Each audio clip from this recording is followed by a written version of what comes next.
हम आपके सामने लेकर आए हैं एक ऐसा सेगमेंट के जो हमारी आंखों के सामने है, एक खजाना, लेकिन आंखों के सामने होते हुए भी ये ओझल क्यों है।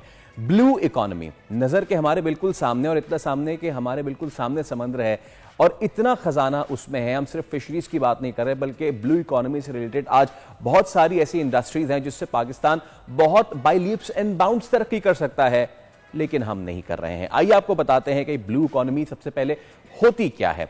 तो ब्लू इकोनॉमी जो है वो इक्तिसादी तरक्की के लिए समुद्री जो वसाइल हैं उसका इस्तेमाल, लेकिन पायदार। अब उस समुद्री वसाइल में फिशरीज भी आती हैं, उसमें जो है वो मरीन टूरिज्म भी आती है, और उसमें कश्तियां और शिप ब्रेकिंग यार्ड ये सारी भी आती हैं। अब इसकी अहमियत क्या है? इसकी अहमियत इतनी ज़्यादा है कि इक्तिसादी तरक्की है, रोज़गार की फराहमी, माहौलियात का तहफ़्फ़ुज़, खास तौर पर पाकिस्तान की इतनी लंबी कोस्टल बेल्ट है, लेकिन हम उसके साथ कर क्या रहे हैं, हमारे पास वसाइल क्या क्या, चलिए आपको ये बताते हैं। अगर आप कंपेयर करें सिर्फ खित्ते का ही, तो पाकिस्तान में जो बंदरगाहों की तादाद है वैसे तो 3 है, लेकिन उसमें से 2 ऑपरेशनल है। तीसरी यानी गवादर पोर्ट, उसका इफ्तिताह अभी हुआ है, लेकिन ऑपरेशनल अभी इतनी ज्यादा नहीं हुई है जितनी कि कराची और बिन कासिम पोर्ट है। आइए तकाबुल करते हैं भारत का, जहां 14 पोर्ट्स हैं, 14 बंदरगाहें। हम बहुत बड़ा पोटेंशियल अपनी हाथों से लूज कर रहे हैं। जैसे कि हमने आपको बताया था कि शिपिंग इंडस्ट्री इस ब्लू इकोनॉमी की एक बहुत बड़ा सेक्टर है।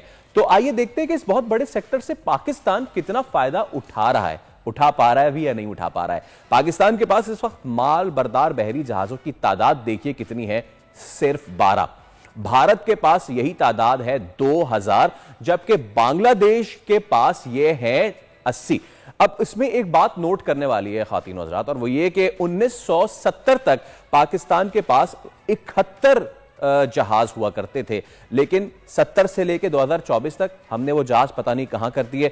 और बांग्लादेश कोविड से बिल्कुल पहले यानी 2019 से ही पहले बांग्लादेश के पास 40 जहाज हुआ करते थे, लेकिन with in the span of 5 years इन्होंने इसकी तादाद डबल कर ली है। देखिए ये वो ममालिक हैं जो इस ब्लू इकोनॉमी से फायदा उठा रहे हैं। चलिए अब आगे आपको लेकर चलते हैं और बताते हैं कि शिपिंग इंडस्ट्री जो है वो कितनी ज्यादा अहमियत की हामिल है और पाकिस्तान उसमें क्या कर रहा है और कंपैरेटिवली दीगर जो ममालिक उसमें क्या कर रहे हैं। लेकिन सबसे अहम बात यह कि पाकिस्तान की जो 90% कार्गो सप्लाई है वो गैर मुल्की बहरी जहाजों के जरिए होती है। यानी कि हमारे पास कोई इतने ज्यादा जहाज नहीं है, हमें जितना कार्गो जो भी एक्सपोर्ट करना है, जो भी इंपोर्ट करना है, 90% हमारा इन्हिसार है गैर मुल्की बहरी जहाजों पे, जिसको हम ओन नहीं करते। अब देखिए हम ओन नहीं करते तो उनको पैसे तो देंगे, और हम ये नेकी कर दरिया में डाल नहीं, नेकी कर समंदर में डाल। कितना डाल रहे हैं? सालाना 9 अरब डॉलर्स इन बहरी जहाजों को हम अदा कर देते हैं। एक और शिप ब्रेकिंग इंडस्ट्री। अब तो हमने बात की कि शिप इंडस्ट्री, और अब है शिप ब्रेकिंग इंडस्ट्री। गडानी सबसे मशहूर पाकिस्तान का, सब जाते हैं वहां पे पिकनिक मनाने, तो वहीं से थोड़ी दूर गडानी शिप ब्रेकिंग यार्ड है। इसकी एक बड़ी सुनहरी तारीख है और माजी में दुनिया का सबसे बड़ा शिप ब्रेकिंग यार्ड होने का इसको एजाज हासिल है। अभी 3 या 4 साल कबल ही दुनिया का सबसे बड़ा बहरी जहाज यहीं पे ब्रेक होने के लिए आया था, if you remember it correctly.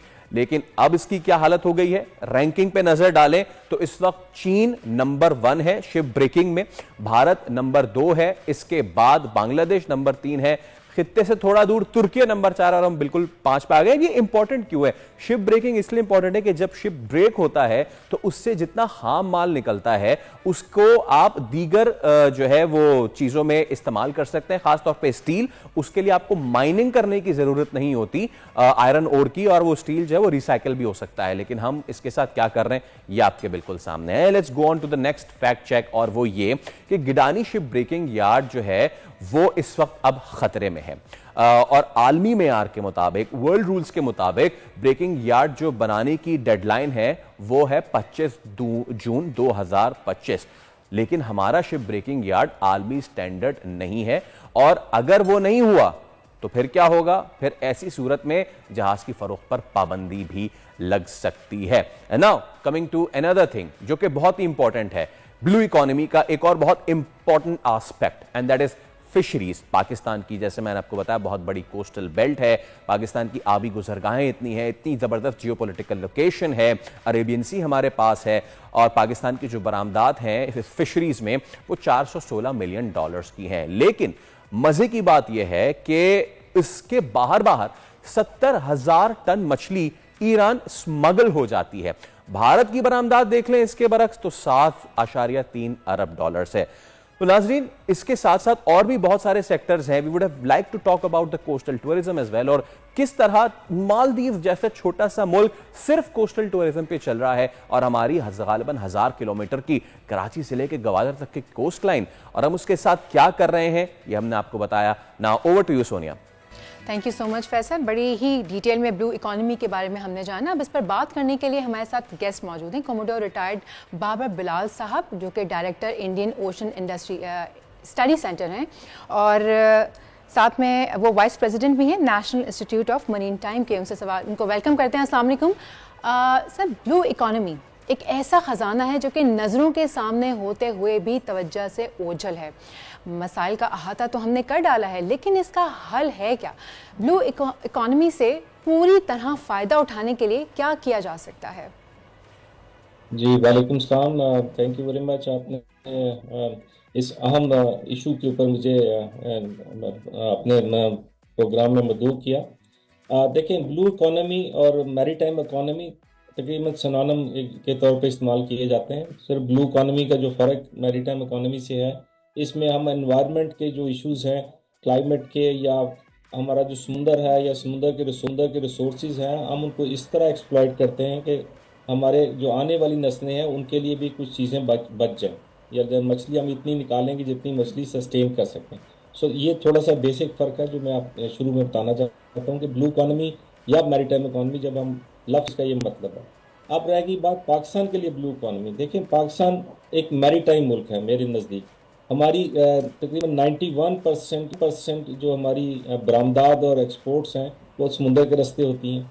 हमारा जो लिंक है, चाहे ग्लोबल लिंक, वो हम समुंदर के रास्ते हैं। हमारी इवन इंटरनेट की जो केबल है वो भी समुंदर के रास्ते पाकिस्तान आती है। तो पाकिस्तान, ऑल्दो हमारे पास 3 लैंडलॉक कंट्रीज़ हैं, लेकिन हमारा जो दुनिया से लिंक बनता है वो समुंदर के रास्ते बनता है। अगर हम, और दूसरी बात यह कि पाकिस्तान की आबादी बहुत बढ़ रही है।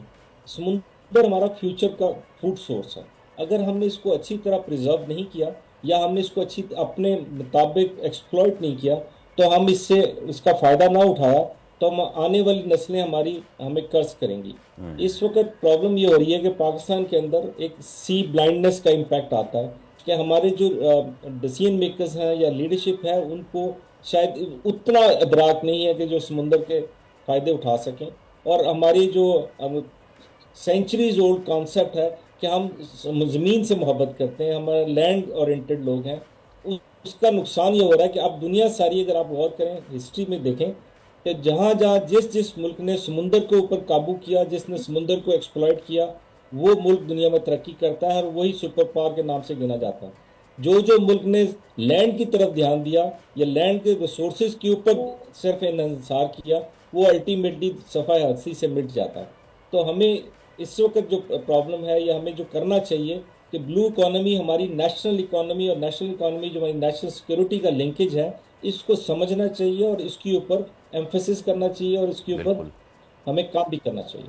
कमर साहब ने बहुत इंपॉर्टेंट बात की, and I guess now it's the time to shift. हमारा नेशनल जो एम्बलम है एग्रीकल्चरल कंट्री, उसको मैरीटाइम कंट्री की तरफ शिफ्ट करें। आपने बहुत ज़बरदस्त बात की है।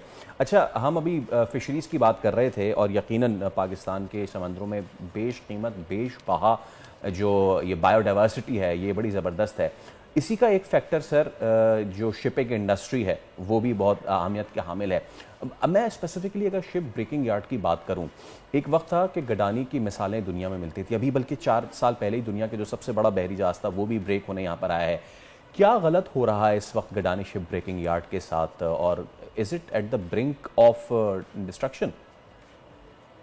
देखिए, गडानी शिपयार्ड हमारी एक बड़ी अच्छी तारीफ रही है, और ये हमारे तकरीबन 72 जो हमारी छोटी छोटी इंडस्ट्रीज़ हैं पाकिस्तान के अंदर, उनको ये रॉ मटेरियल प्रोवाइड करता है। लेकिन उसमें से जो क्रिटिकल इंडस्ट्रीज़ हैं जिनके हम फॉरेन एक्सचेंज कमाते हैं, उसमें medical instruments, cutlery, crockery, pipes, सिलाई मशीनें, Motors, even the solar system जितने पाकिस्तान में लग रहे हैं, इनमें जो केबल्स लगती हैं वो भी जहाज़ों से उतरी हुई लगती हैं। और फिर जो घरों के लिए हम सरिया या गर्डर्स इस्तेमाल करते हैं, वो भी गडानी के मटेरियल से बनते हैं। तो ये हमारी बड़ी लाइफ लाइन है जिससे हमने आगे लाखों लोगों का रोजगार इससे वाबस्ता है। अब हुआ यह है कि दुनिया में एनवायरनमेंट इम्पैक्ट या क्लाइमेट चेंज की वजह से बड़े सख्त रूल्स बन गए हैं कि आप जहाज अगर आप डिसमेंटल करेंगे तो उसका जो वेस्ट है उसको प्रॉपर डिस्पोज ऑफ करेंगे। हमारे गिडानी का प्रॉब्लम यह है, गिडानी की जो बीचेस हैं आई थिंक दुनिया की वन ऑफ द बेस्ट बीच में आती हैं, जिस अगर जहाज खुद ब खुद सैंड के ऊपर आ जाता है। और हम अब उसकी जो गवर्नमेंट जो वर्ल्ड स्टैंडर्ड्स बन गए हैं उसमें उन्होंने कहा जी कि बीचेस के ऊपर पक्के फर्श होने चाहिए, वहाँ पे जो वर्कर्स हैं उनकी हेल्थ का होना चाहिए, उनका इंश्योरेंस होनी चाहिए, उनके खाने पीने का रहने का इंतजाम होना चाहिए, उनकी नौकरी पक्की होनी चाहिए। लेकिन जो सबसे क्रिटिकल है वो है उसमें जो हैजर्डस वेस्ट आता है, कोई ऑयल है, कोई कार्गो है, उसका डिस्पोजल सेंटर होना चाहिए। अनफॉर्चुनेटली गिडानी में इस वक्त वो डिस्पोजल सेंटर अवेलेबल नहीं है। अभी रिसेंट पास में बलोचिस्तान गवर्नमेंट ने कोई लैंड ईयर मार्क की है कि जी यहाँ पे डिस्पोजल सेंटर बनेगा, लेकिन जब तक डिस्पोजल सेंटर नहीं बनता और अगर ये अगले साल जून तक नहीं बन पाता तो पाकिस्तान की जो ये इंडस्ट्री है इसके ऊपर यूरोपियन यूनियन आपके ऊपर पाबंदी लगा देगी कि वो अपना कोई जहाज पाकिस्तान को बेच नहीं सकते। और ये जो पाबंदियां एक अगर लगाता है तो ये ग्लोबल पाबंदी लग जाती है। अगर पाकिस्तान को जब कोई जहाज बेचेगा नहीं तो आपकी रॉ मटेरियल तो पुराने जहाज हैं, ओल्ड शिप्स हैं, वो पाकिस्तान आ नहीं पाएंगे तो आपकी इंडस्ट्री की तरफ चली जाएगी। बिल्कुल कमोडोर बाबर साहब, थैंक यू सो मच। और आपने बहुत अहम नुक्ते उठाए हैं। हम फ्यूचर में भी इस पे आपसे ज़रूर रब्ता करेंगे क्योंकि बॉबी के, लेकिन फिल वक्त आपका बहुत शुक्रिया। सब्सक्राइब करें और बेल दबाएं ताकि कोई खबर रह न जाए।